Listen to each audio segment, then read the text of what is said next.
here. There goes that. You've now tuned in to the Drawing Board Podcast, a powerful, thought-provoking discussion where we talk about family, relationships, ministry, community, and career. Let's see what exciting guests we have on our show today. Welcome to the Drawing Board Podcast. The Drawing Board Nation welcomes everyone near and far. We are on the last day of the 6th month of 2020. If you have been following our series, we relaunched 2020 at the beginning of this month. We challenged everybody to examine their life, to reimagine the possibilities, and to exhaust every opportunity that they've had before them. And tonight it is unlike any other night. We're going to be examining a central question. Here is the framing question for the evening. How important are early childhood programs to children within minoritized communities? Notice I didn't say minority communities. I said minoritized communities, which is the perspective of someone else who happens to be in a superior class, whether it's socioeconomic, whether it's classified by dominant race and or central power, that says that our children have been minoritized, marginalized, and placed in a perspective where now their needs supersede their resources. So how important is early childhood programming to our children? And tonight I have on a scholar and a gentleman, loved by many, known by the world. He has been calling himself, I've known this brother now for nearly 20 years. It feels funny to say that, man. But we've known each other now nearly for 20 years. He's been in early childhood education for nearly 30 years, and he has been impacting the lives of children and families around this nation with a specific local work to Detroit. So now, welcome to the Drawing Board Podcast, brother and my friend, Dr. Wayman Hayes. Welcome, sir. Thank you so much for inviting me. Thank you for allowing me to be on the show. I'm blessed and highly favored to be here. Thank you so much. Absolutely, man. Listen, I laughed to myself. I said, when we first met, both of our hairlines were probably like right here, you know? and listen, as we get older, you know, that hairline starts to do backflips. And I said, I'm probably about maybe 2 or 3 years away from joining you. Exactly. No, but it looks good, my brother. It looks good. Thank you. We have been in each other's lives, seeing us have children, your children graduating, my children going from pre-K to middle school. Now I have a daughter going to high school. I've seen you started over. Man, started over. I started over. I've seen you become a grandfather. Right. And yeah, I mean, so like we've seen each other in different phases of life. And the one thing that I've always seen resident in your life, and it's a passion to impact the lives of children and families. Can you talk to me, man? Where does that passion come from? You know what? I always tell the story of how my mother started off leaving Chrysler years ago, back in the late 70s, early 80s. And she enrolled me into the program. And from the program, they really encouraged her to go back and follow her dream as an early childhood professional. She started off with just no high school diploma, GED. And with the encouragement of staff, she got her GED. She got associates, a bachelor's, she's a master's, and she's a licensed therapist. Retiring. Listen, let's not gloss over that though, because I want people who are listening, especially amidst COVID, people are having to go back and re-examine what their dreams are. So you said your mom left a job at Chrysler, right? They shut down and she had to leave. So when the the plant left years ago on Connor, I think it was Connor's, they shut that plant down, and so she was laid off. Yep. Right, but guess how many people find themselves in that same exact position today, where the job may have downsized. Now you have to look at what you're going to do. So your mom enrolled you into the Head Start program.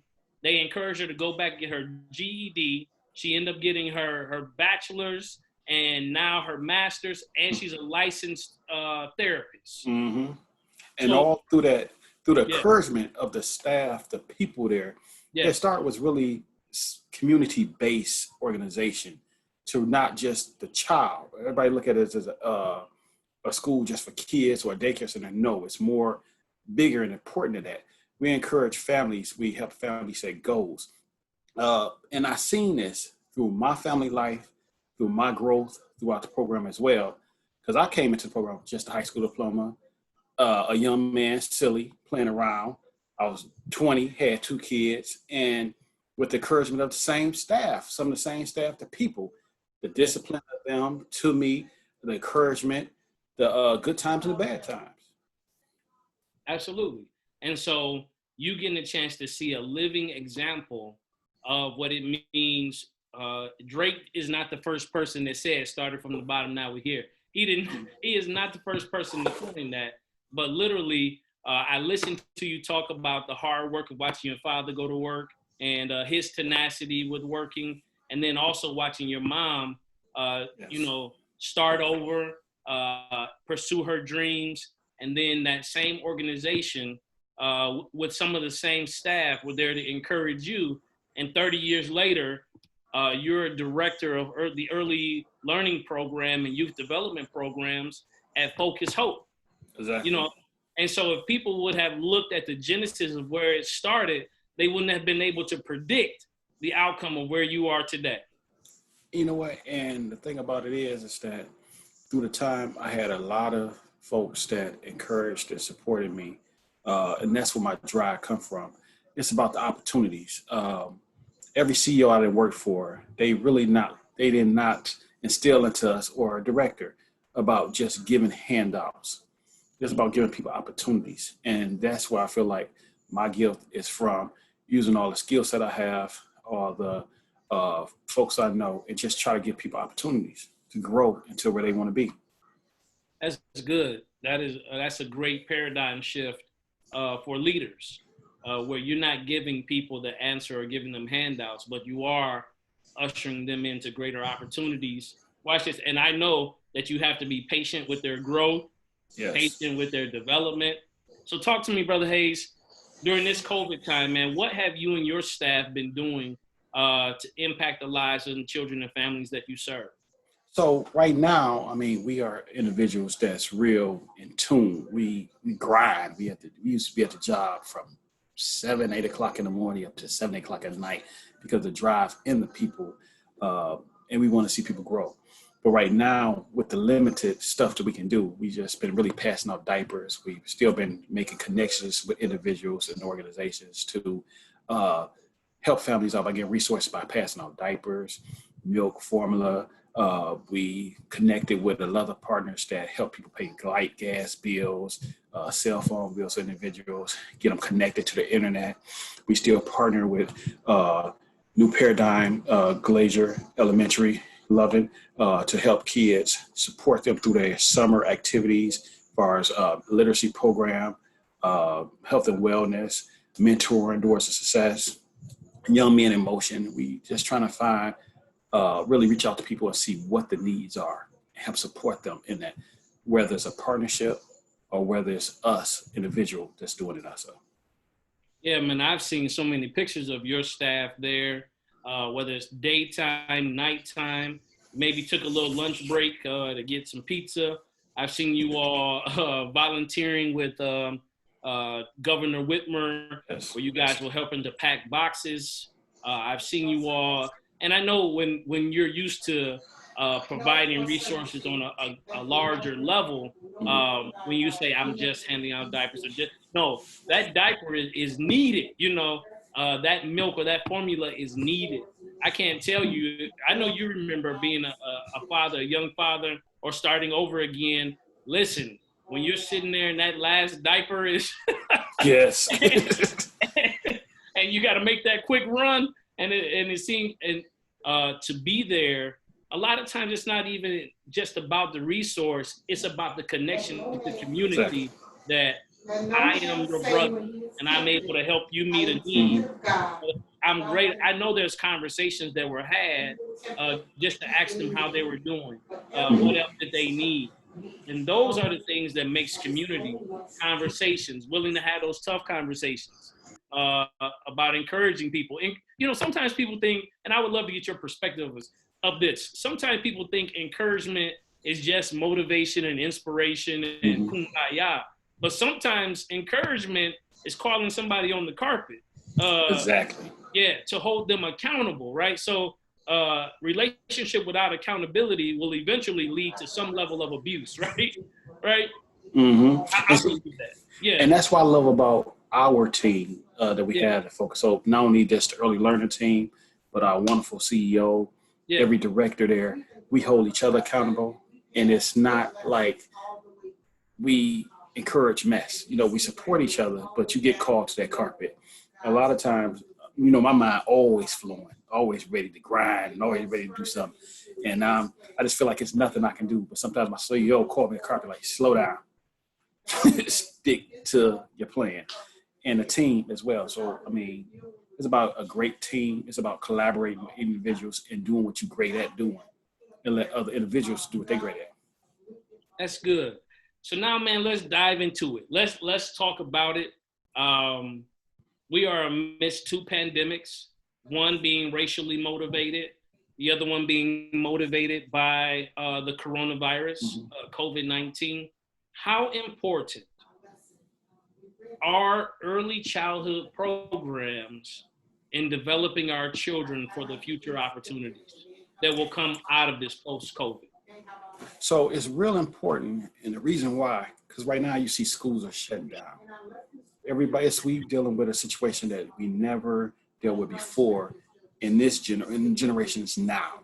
And right now, to develop the child at a young age and get them developmental tools, it will help them along the way. Right now, with our early education program, with the babies helping them develop, but it's real important for our 4-year-olds that's going to kindergarten. Okay. Because them skills right there, the development skills that we're placing them to now, will help them to the 3rd grade. If these kids not reading by 3rd grade, they are in trouble. Yeah. They're in trouble. And then, No, check this out, Hayes. Here's what I find problematic, and I want your perspective on this. Is that a lot of children, specifically within Metro Detroit, are not coming to school until 1st grade. Mm-hmm. Because kindergarten is not required. Right. Some are not. And when people talk about, well, I can't afford daycare. Well, if you can't afford daycare, Head Start is available. Mm-hmm. It's income-based, income required, or Great Start or Great Readiness Program. There are programs out there that are income subsidized or totally free. They are income subsidized, but we structure, I only can talk about us, I can't talk about nobody else's organization. Okay. But we have to do wraparound services. In the urban community, you find the individuals that are looking for work and trying to do better for themselves. The obstacle is hard. It's easy to sit around at home and do nothing at all and send your kid to school just for babysitting services. But individuals that really are trying, the obstacles are there. You have kids that's 12 and 13 trying to pick their kids up from school because the mother have to work. We are having fathers now that's getting back involved in the kid's life and supporting women, but it's not a lot. That's why we had a Men in Motion program to really help fathers understand it's important. You are the difference. You don't have to be with that woman, but you have to support that woman. It's for the kid. It's not about her. It's for the kid. But a lot of mothers are struggling because they're trying to work 2 jobs. Some mothers are trying to go back to school. Requirements of education on some jobs to make your money and career-wise, you have to go to school. So we have to do more, not just open up from 8:30 to 3 o'clock. Because and I know, you have to work 8 hours on the job. And right. Some people may be late, 15 minutes here, 15 minutes there, but it costs you.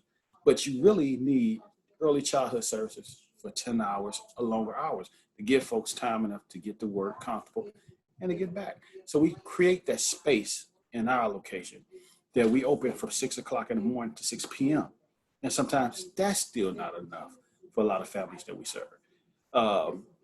So that's why we create a lot of different programs with the mentoring because, a working parent, we try to instill a lot into our kids, but and I know that time there. So it takes a village to raise a child, and where we place our childlet in any village are important because they're not going to gain everything from us. We have to put them in the right environment. So that's why we try to create a right environment for each one of them kids, and also for the parents to flourish and grow as well. Excellent, excellent. Now, when you were talking about wraparound services and you were talking about the developmental needs of the children, 0 to 4, particularly, of course, we know the language, we're in that industry. But break it down for us. What are wraparound services that you provide specifically at Focus Hope?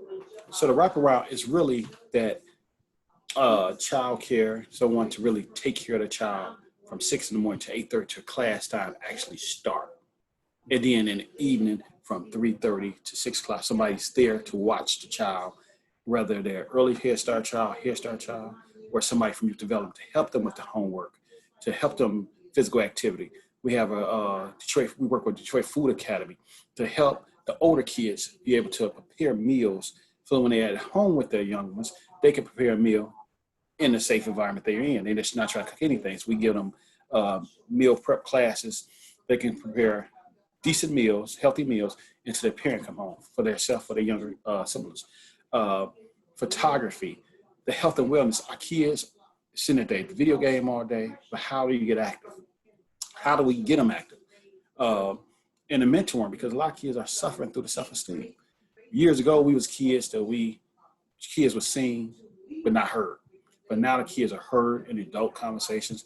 Kids are heard throughout. And so now they are taking the stress of the parent because they see it more. Right. Parents are talking to kids more about different things. Years ago, kids, if a parent and a light bill was about to be paid, kids didn't know about that. Now the kids know that and they feel that. So how do we get a kid an outlet to really talk about things and to better understand what they're experiencing? It's really like we putting a lot of stuff in front of our kids, but how do we make them teachable moments about everything that they're doing?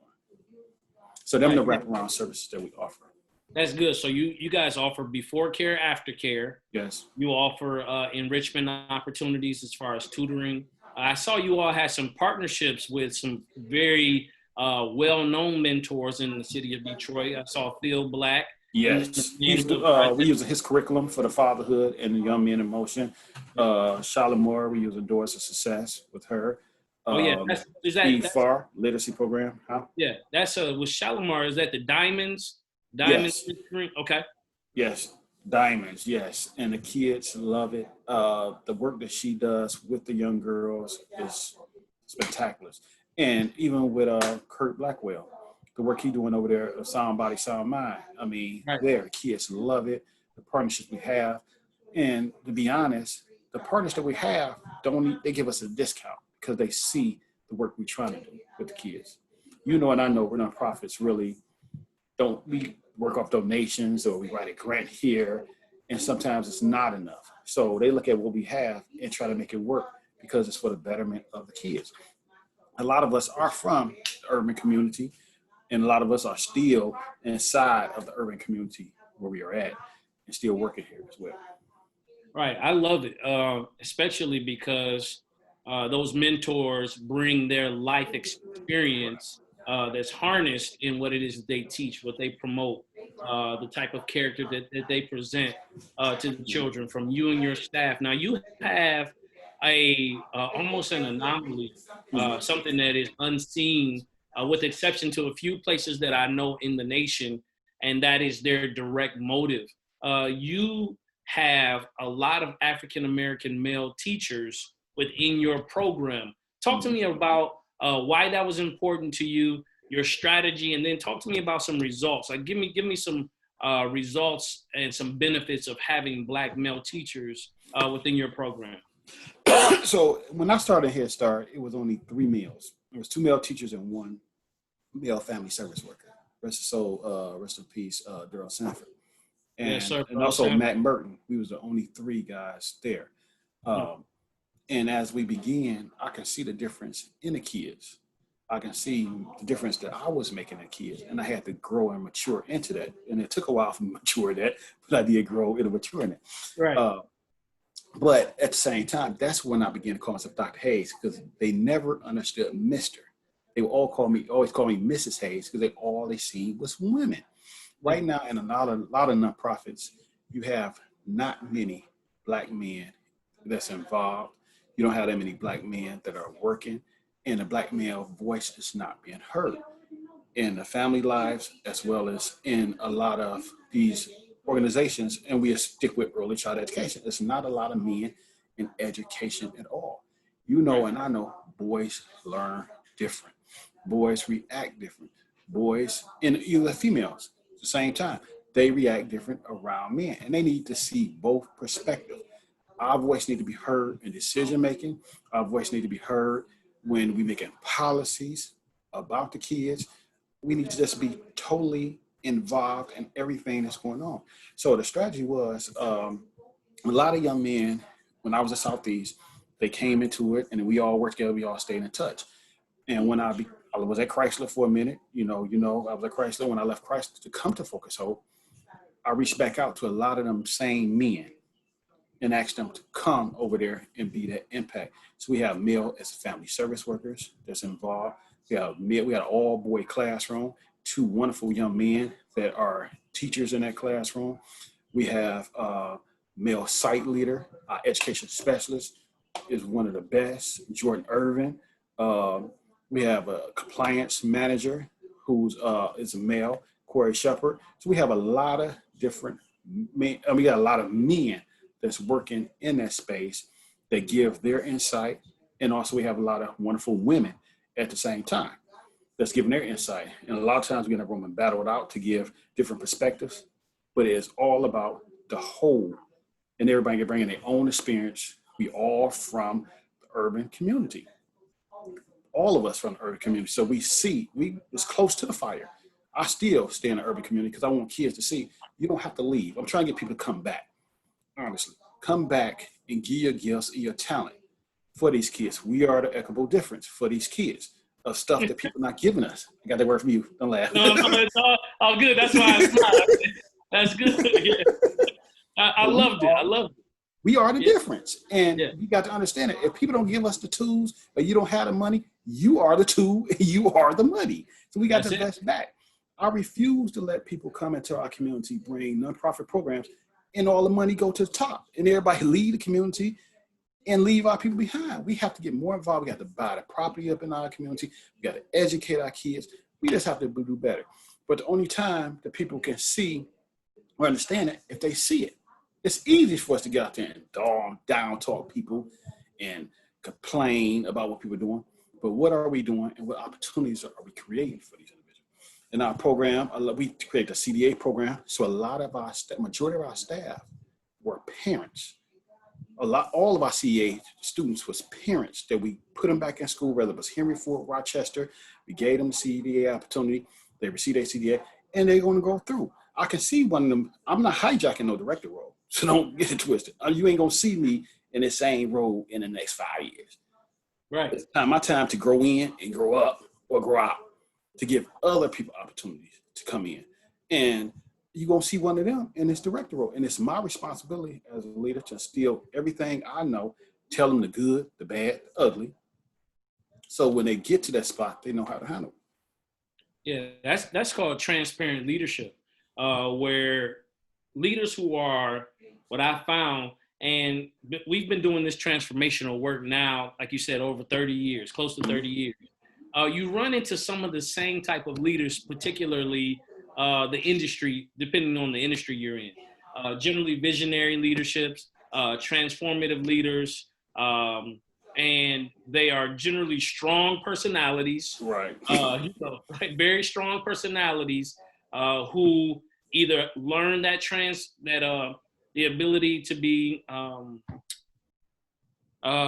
transparent in their leadership so that people under them grow, or they are autocratic leaders where it's very, and in those organizations, they generally are compliant, but they don't grow. Right. And programs that don't grow, it's business. You either growing or dying, right? So exactly. And so those programs we've seen over the years have fizzled out because people are not going to continue to pour money after programs that are just compliant, right? And partnerships are huge because when someone a grantee looks at distributing a certain amount of money, they want to figure out how far can they reach with this disbursement. Now, people are not going to give you money to build if you're not building. People are not going to give you money if you just parked. And don't know none of us in the world is deal with people that move fast and impatient. Let's be honest. Who want to sit in a parking car going nowhere? Absolutely. Nobody. So you have to stay relevant. You have to stay moving. You got to stay creative. We have a lot of creative people out here. We got a lot of creative. We got $1 million thinking folks in our community. And That's it's right. Need the opportunity to put it out there. Now, I'm going to tell you, Hayes, what I don't want to see happen post-COVID during COVID heading out is I don't want not another pilot program coming from a rural area into the urban settings to dictate what happens. Like, I'm just going to put it out there. I love Iowa. I don't want another program from Iowa. Right. I love all these other areas. Like, if you are teaching in a rural area, that was you know me, I was a little vocal. Right. And as a family service worker, with the work that we were doing with those 50 boys, 50 young men, is that we employed the high school curriculum. And we also, one of the points we were getting at is that we also prepared them to be able to read, to write their name, to do basic computation, all of those things, their music and movement, all those different develop their gross and fine motor skills. We helped them. We gave them action figures to play with. Right. We still had the stove there to teach them, to integrate and to cook. And here's the one thing that I thought about when we were sitting here talking about how important is the man to be present in early childhood, is that when you talk about Head Start, everything is considered family style, right? From the way that we serve our meals, from the way that we engage our children from the door, where, we were greeting at the threshold years ago before it became a popular classroom management strategy. Exactly. Right? We were already doing that. That's just good customer service. We had somebody at the front door letting people in, and we had somebody at the classroom door greeting them. So you got greeted twice, and you got let in the door, and you got greeted. The young men had to go hang up their own coats, had to get their own toothbrushes. And one thing, and I'll toot beep your own horn, is that you as the site director for the Male Academy, those young men, by the time they finished, and now it was tripped out, Hayes, is some of them have graduated college and have started their own families, is that they left the program knowing how to count, and know how to count in Spanish as well. They left the program knowing how to write their name. They left the program knowing their shapes, their colors, the alphabet. They left knowing phonics. They left knowing an affirmation. And they left with a sense of confidence because the men on a daily basis were pouring into their lives. So I just want to say, man, great job in leading that initiative, because we've seen the fruit of that. We've seen them go into the armed forces, where it be the Navy. I think it's specifically of a young man. The Navy. They are working men. One of them there with me right now. One of them is working with you. He's a center aide right now, and he's scheduled to enroll in Rochester College this fall. One of them men. Yep. Man, think about how rewarding that is. Sometimes in life they always say, Hayes, that we may plant a seed, but never get a chance to see the harvest of it. And for us as men who work in education, and of course, man, we could be doing a million other things, making, 2 or 3 times the money, but our community is important to us. Exactly. And so the harvest of that, man, is huge. And that's the thing about it. I was listening to a message, I listen to TD Jakes a lot, and he was talking about the seed need to be planted in the right soil. Okay. And it's our responsibility, because you can have a good seed. If it's planted in the wrong soil, it will never grow. And so that's what our team try to create, that perfect soil for everybody can grow in it. The high school curriculum, which we use now, I tell people, use the high school approach, approach to learning. But You are the gift. You are the tool. You know what the kids need. We use a lot of data. We're a data-driven program. Every decision, people might say, well, Hayes is, it's about, if what the data say, that's what I'm sticking to.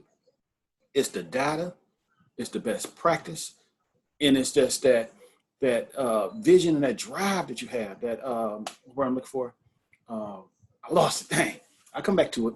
But the drive that you have, instincts that you have, that makes you know what's right and what's not right to do. So we use all that, and we don't allow. I got this one thing I say: I never come and teach a classroom and tell them how to run it. And I tell them, don't let nobody come in your classroom and run it, because ain't nobody gonna come in my space. I'm real controlling of my space. And I tell everybody, control their space. Know the policy, but at the same time, look at what you have. Get totally involved in the kids that you're working with. Get them totally involved with the families, so you can know. The ones closer to the fire can tell you how hot it is. Can't nobody come from outside and tell me how hot the fire is, because I get involved with the parents, get involved with the students, get involved with the staff, and take all the information. And that's how we make the best decision for the families. We model and see what people are doing, and we look at it, okay, that's the theory behind it. But we take that theory and look at what the families need and what the family situations, and then that's when we create that best practice for the family. Yeah, that's great, man. So when we think about it, Hayes, we're looking at, if a lot of kids aren't getting into school until first grade, right? And if that third grade reading law, where we're looking at the school to prison pipeline, so of course you have them younger than I do, right. But I know across not just my district, but across Metro Detroit and other metropolis, there are students who in first grade cannot write their name, cannot recognize their name, don't know colors, shapes, don't know how to write the alphabet. Sometimes Hayes don't know how to hold a pencil correctly. And I mean, and this is a reality. So that's the reality. It's a reality. And when you're asking a first grade teacher to implement a new curriculum, which is designed in higher order thinking and teaching kids to problem solve and complex issues, but fundamentally there's a huge gap for that kid day one. Then we're talking about third grade. That child has a greater likelihood they're making decisions that child will most likely go to prison instead of college.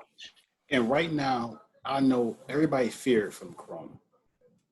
I had a lot of friends who passed away, and it was hard. It took me into a depression for a minute because people was dying. And I was like, okay, what about me? Scared for a minute, who will be there for my kids? You start making plans. But fear, I believe in God completely. God don't give you the spirit of fear, number one. So I don't have that fear now. I get up out of there quick. But I'm looking at our kids and our future. This theory that the kids gonna learn online is, I hate to say it, it works for a minute, but it's not gonna work. Every kid don't learn the same.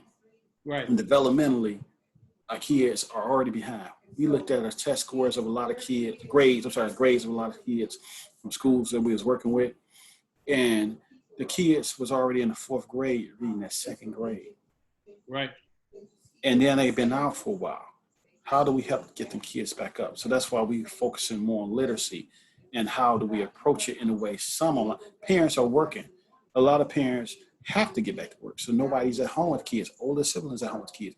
If you really ride through the community, you see kids outside early in the morning, but they still outside late at night. Right. Nobody's in the house in the urban community. No one. You go outside, you see it's good because communities did come together. People came together, having block parties, people walking back and forth.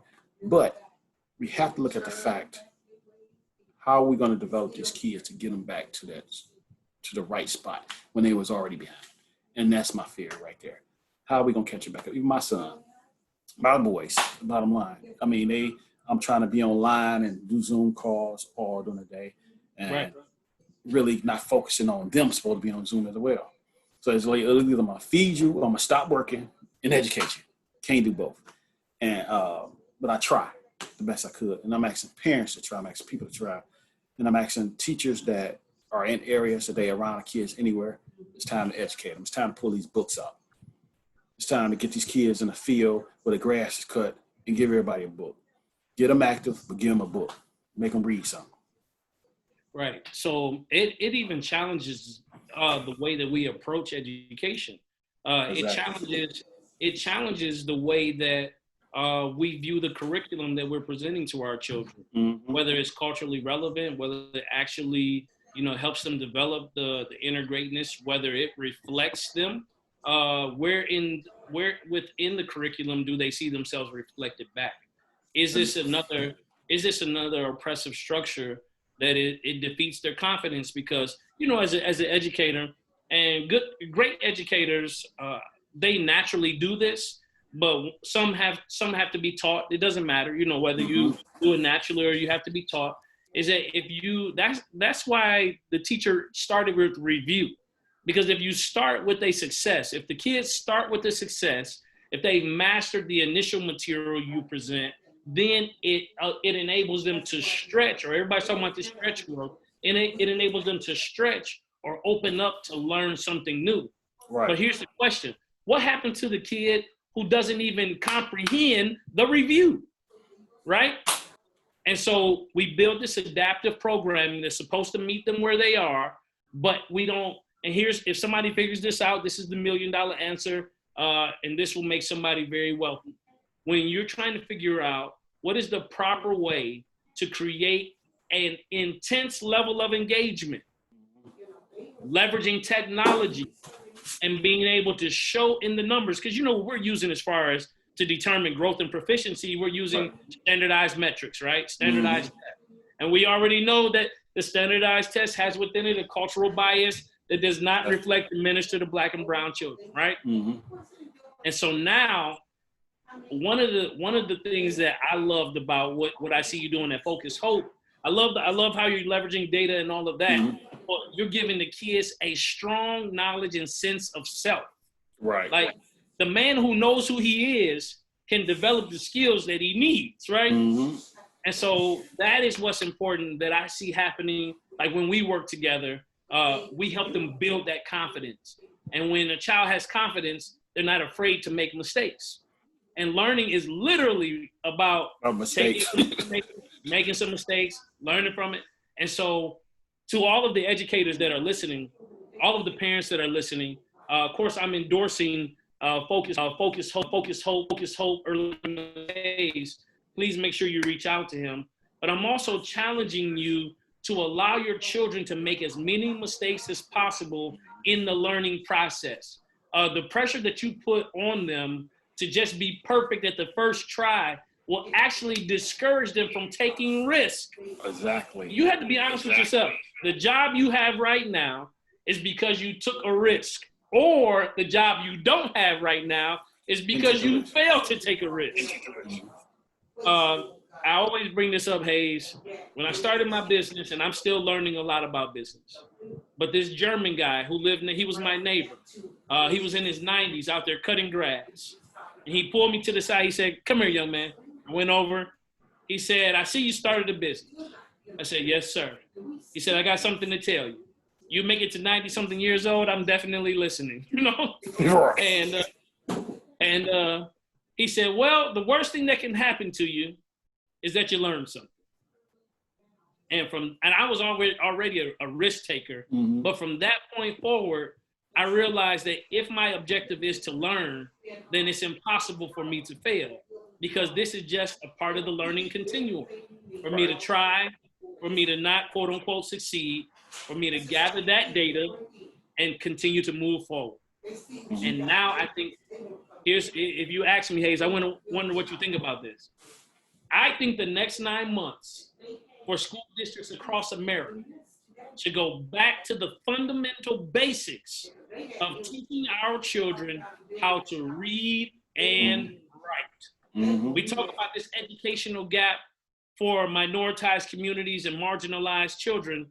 Now is the time we can take these next 9 months Go back to the basics. And I can already hear that parent saying, I work with my kid, my baby know all. Okay, that's where the adaptive curriculum will come in, and your child can still get that year of learning. But there is a great portion of children that just need, you remember Reading Rainbow? You're right. Yeah, take a look. It's in the book. It might be online now. Just leverage whatever the medium is.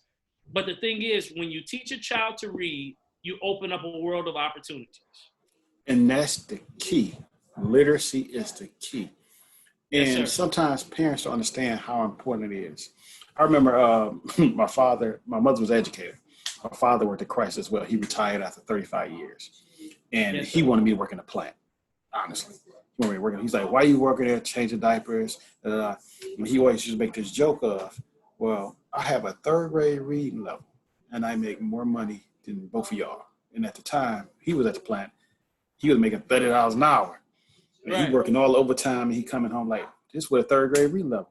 When he retired, he had a pension during that time. And he like, I got this pension. Y'all ain't gonna have that. And in some facts, he was correct in a lot of stuff he said. But that was during his time, and that was the skill set, and that was what he needed to take care of us. But now it's a new day and a new time. The plant, I give it up to all the plant workers that's working hard, continue to do that. I'll give it up to all the educators. We need everybody to do what they are good at. And what I'm asking educators to do, because I was teaching the class, like I said, where I was teaching that, but I had majority of my students was Caucasian. And a lot of them was looking to work in the urban area. A lot of them worked in the urban area. But during the conversation, I understood that it was working in a space with folks they didn't understand. So I want the class to read Precious. So I had them read Precious. And a lot of them read it, and we played the movie in class, and I had them do a paper on it. And I said, look at this movie and tell me how would you have helped and support this family. And the biggest issue is that we do have individuals coming to the city with a lot of ideas, working in a lot of areas, but we work with kids we don't understand. We can't use the same mindset as when we was kids, how our parents raised us, to bring it into the educational field now, or what we learned in school. We have to update ourselves. We have to constantly read and be updated. I learned so much talking to the youth. I learned a lot. These kids are way far advanced in the good things and the bad. And you have to meet them where they at, and you have to, every moment is a teachable moment. It's a teachable moment for yourself, but it's also a teachable moment for them, and help them understand, okay, this is where you're at now, but it's not where you have to be. But this whole educational field is in Head Start, youth development, these kids that we're working with, kids that we're dealing with, they need us. They may think that we older now, in our 40s, early 40s. We ain't that old. We just started young at all. Completely. Yeah, I'm still late 30s, brother. Late 30s. Okay, late 30s. You still ain't got the. I'm 44, so I'm early 40s. Right. 37. But when I came in, we really recruited. I came in recruiting in Southeast years ago when it was called New Calvary, and we went door to door and build relationships. I learned how to build on relationships, and that's the key right now. What we still use. I run into people. A lot of our families come throughout the whole city of Detroit, so a lot of them are not exactly right there in the focus hub area. They come from everywhere, and they come from everywhere based on relationships. When I worked at for the Guidance Center, I had families come from Detroit all the way out to River Rouge. People follow people they trust and they have relationships with. And I just encourage every program to build the relationships with the people and to get involved with them completely. And tell your story. I always tell the guys, I say, okay, when I start off as assistant teacher, I'll start off at $6.95 and trying to take care of family. I worked at Southeast and I worked at Blockbusters. Blockbuster, $4 something. That's how I made the $10. It was $4.25, $6.95. That was what I made. And as I began to grow, it was not about the money. It was never about the money. It was about the growth and the goals I set for myself.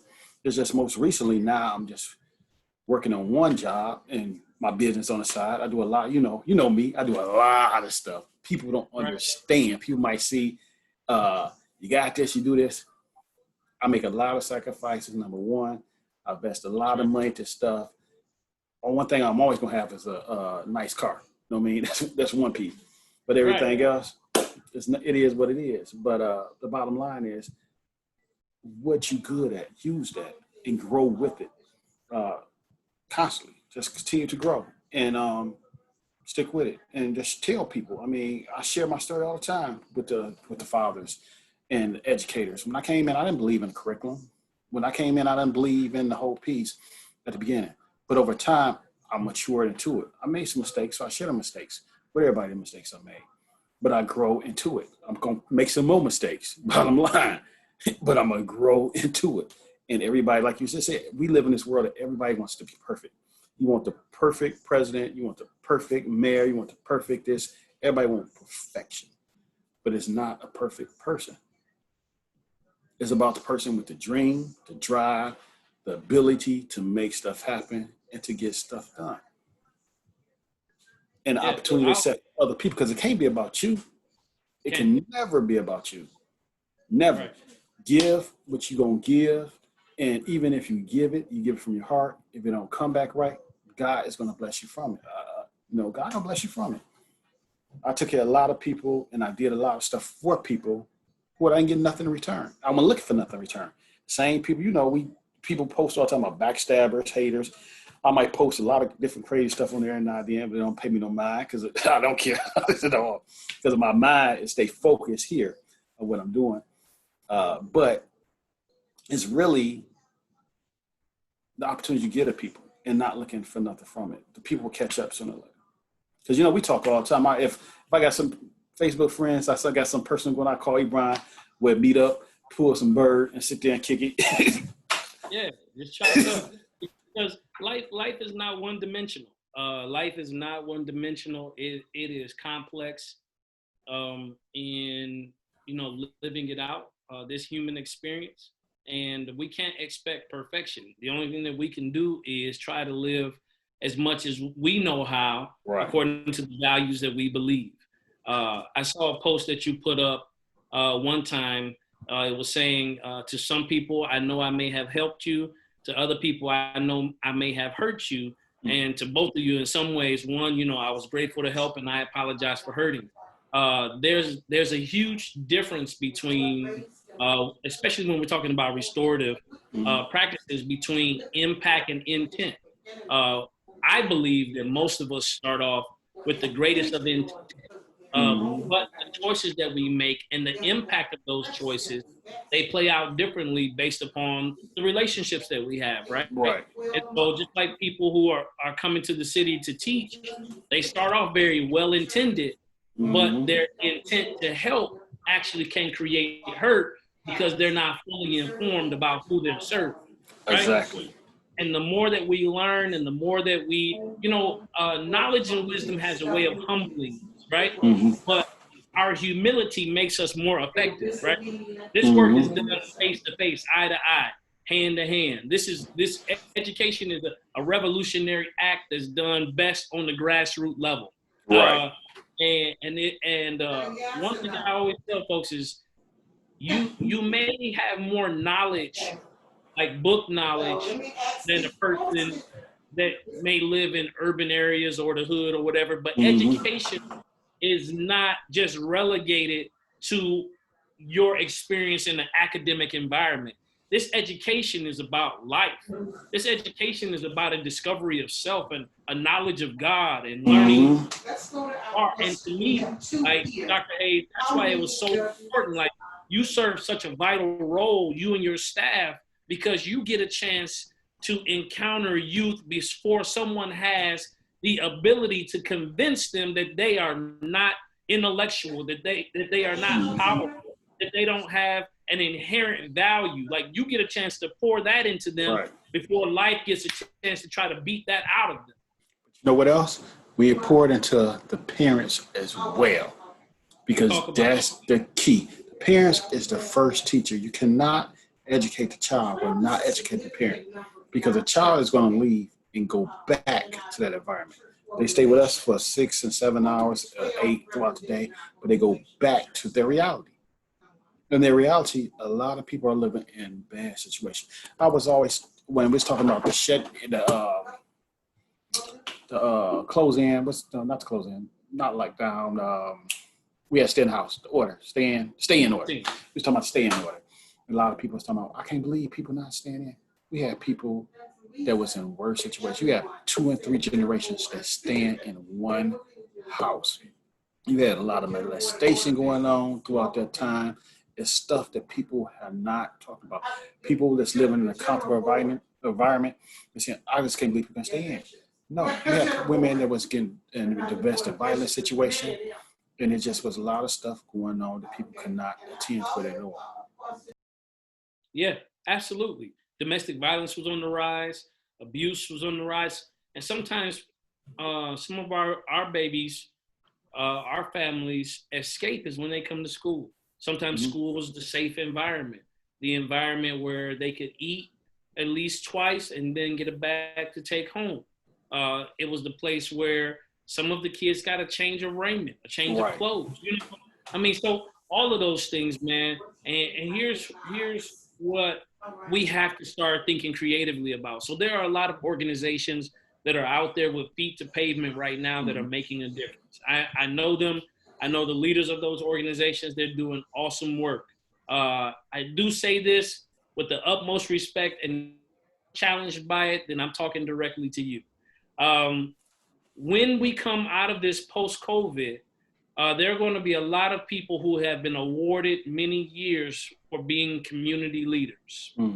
And you're going to have to account as to where you were during the crisis.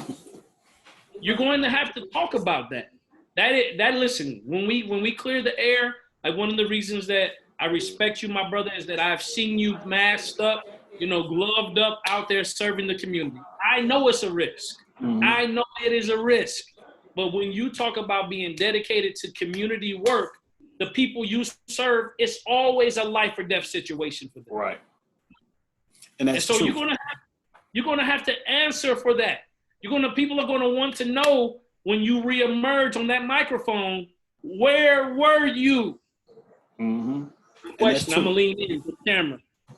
Where are you right now? What have you been doing? You call yourself a community leader. What school are you supporting?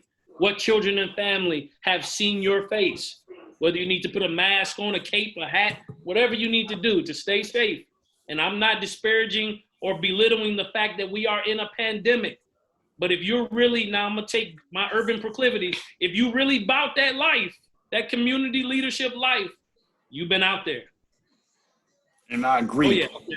And you know what? And that's true. And I can say some people are scared for a lot of different reasons. If you're scared, what the song said, if you're scared, call the police. That's what Ice Cube said. if you in it, you got to be all in it. You got to be all in it. You got to be all in it. We just got to trust God and get all in it. And, that's right. God give her the sense of right, the right mind to do the right thing, judgment to make the best decision for you, your family, what you do. Yeah. But we can't serve people in fear. You can't serve in fear. You can't be scared to walk down the blocks that you have an organization in. You can't pull up, go in security, and walk back out. You can't be scared to pass out diapers, bags, food to the community you're in. You can't be scared to go walk and shake hands in the community you're serving people in. That's the issue that I have. That's the issue. I had a lot of leaders. My fact said to Focus Hope people, they are out there. Our CEO, I'm not putting her at a higher space than anybody else. Every CEO I've had at Focus Hope, they are out there. I've seen them out there. Every leader, they are out there in the community. And they make the best decisions based around what they know. But Focus Hope is the mission. I'm a Sigma man, community service, that Sigma people, but people don't understand. People see me do this and see this, they take it for something, don't understand what it is. And people need to understand what they're making judgment calls on. We make a lot of judgment, bad judgment, not calls, but I'm lost in words again. I'm sorry. But we belittle, we talk about folks, and we judge. That's what I'm looking for. We make a lot of judgment calls about people because you don't understand them. You don't understand them. And you can't work with people you don't understand. And I tell people all the time, pick up a book, go to the internet, or sit down and talk to that individual and get a better understanding. Don't go off of what you heard. Don't go off. Your daddy gonna tell you something, but you're gonna look at that data and you still gotta have conversation with folks. You have to do surveys. You have to talk to these families that you're working with. And we're not talking. I'm saying we because I'm generalizing with everybody. I put myself in the boat, but people are not talking to these families. We're making a lot of decisions about when school gonna open, when school not gonna open. These kids are gonna be farther behind. They're gonna be far behind, and we just need to think about it and just make some better decisions about how we service the community. But I know what I'm responsible for. I can only do what I'm responsible for as a Sigma man, so I'm involved with that. Involved and do my best with Focus Hope. But when I come home, that don't stop. I'm involved in my community. I work on the West Side, but I am an East Sider. And I am totally involved in my community, whether it's come from buying homes, whether it's fixing up something, whether it's with the kids in the community, whether it's putting money involved in something, whether it's getting other men involved, females involved. I am involved. And I'm asking everybody to get involved. Don't just sit back and talk about it. Get involved. That's good. So, Dr. Hayes, we are near the end of our. It's gonna be 2 hours, man. You got me all worked up and stuff. You know, today my daughter's birthday, so we got to have a 2-hour session. You know, we get to talk. We can sit here all day, get to talking. Look, we can chop it up, man. So, first of all, I want you to give a shout out to your daughter. I know her birthday is today. Yes, my baby girl Keela, my 3-year-old, the last. I'm done. Got my tubes tied. Got my tubes tied. You know that. I'm done. That is not 100%. I'm not burning bread. I'm burning bread. Got them tied, clipped, everything. But my last one today is her birthday, Keela. She turned 3 today. Keela, yeah. Shout out to her. My son Cameron's birthday is on July 7th next week Tuesday. So and then my grandbaby birthday is July 10th. And then India's birthday is July 13th. So I need to borrow a couple of dollars, Brian, because there's a lot of birthdays coming around. Oh man, listen, I put it right in the console of your BMW. No, but if they want to get in touch with you or your organization, or if they want to have more thought-provoking conversation with you centered around early childhood, community development, partnerships, program outreach, what you're doing at Focus Hope, how can they get in touch with you? You know, my email is Waymond, WAYMOND, .Hayes at focushope.edu. That's Waymond Hayes, WAYMOND .HAYES at focushope.edu. Or my personal email is drwrhayes at AOL.com. So it's Dr. Waymond R. Hayes at AOL.com. All right, good deal, man. Listen, man, much love to you, my brother, and continue up the great work. You know, this is just the beginning. We always say that, man, and nothing but God's grace and peace be upon you and your family as, man, you continue to set the example and make a difference in the lives of his children and the families that we serve on a daily basis. All right, love you, brother. Love you too, bro. Thanks. Peace.